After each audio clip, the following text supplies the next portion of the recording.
জয় মোহনবাগান বন্ধুরা, অনেকদিন পর মোহনবাগানের ভিডিও নিয়ে ফিরে এলাম। এই ভিডিওতে আমরা নতুন কোচ এবং ফরেনারদের ব্যাপারে কথা বলবো। প্রথমেই আসা যাক কোচ হোজে মলিনার কথায়। মলিনা এর আগে স্পেনের লা লিগার 2 ক্লাব গেটাফে এবং ভিলারিয়ালের কোচিং এর এক্সপিরিয়েন্স আছে। তাছাড়াও 2016 সালে এটিকে আইএসএল চ্যাম্পিয়ন করতে সাহায্য করেছে মলিনা। এখন এটাই দেখায় হাবাসের সাফল্য মলিনা ধরে রাখতে পারে কিনা। এবছর আছে চ্যাম্পিয়ন্স লিগ, সেখানেও কাজে লাগতে পারে মলিনার এক্সপিরিয়েন্স। মোহনবাগান ম্যানেজমেন্ট এবছর ইউরোপে খেলা 2 দীর্ঘদেহী ডিফেন্ডারকে দলে নিয়েছে। মূল লক্ষ্য অবশ্যই এএফসি চ্যাম্পিয়ন্স লিগের কঠিন চ্যালেঞ্জ মোকাবিলা করা। স্প্যানিশ ডিফেন্ডার অ্যালবার্টো রড্রিগেজের উচ্চতা 6 ফুট 3 ইঞ্চি। অ্যালবার্টো এর আগে স্প্যানিশ সেকেন্ড ডিভিশন এবং ইন্দোনেশিয়ার টপ লিগে খেলেছে। পরেরজন Thomas Aldred, English centre back, 6 foot 2 inch. টমাসের এক্সপিরিয়েন্স আছে ইংলিশ চ্যাম্পিয়নশিপে খেলেছে ওয়াটফোর্ড, বেরি এফসি এবং ব্ল্যাকপুলে। লাস্ট 5 মৌসুম অস্ট্রেলিয়ান এ লিগে ব্রিসবেন রোড টিমে সদস্য। 2 স্টপার ব্যাকের পর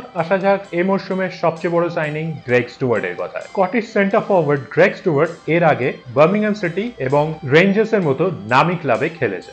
আইএসএল এর 2 ক্লাব জামশেদপুর এফসি এবং মুম্বাই সিটি এফসির হয়ে গ্রেগ স্টুয়ার্ট অলরেডি 21 গোল করেছে।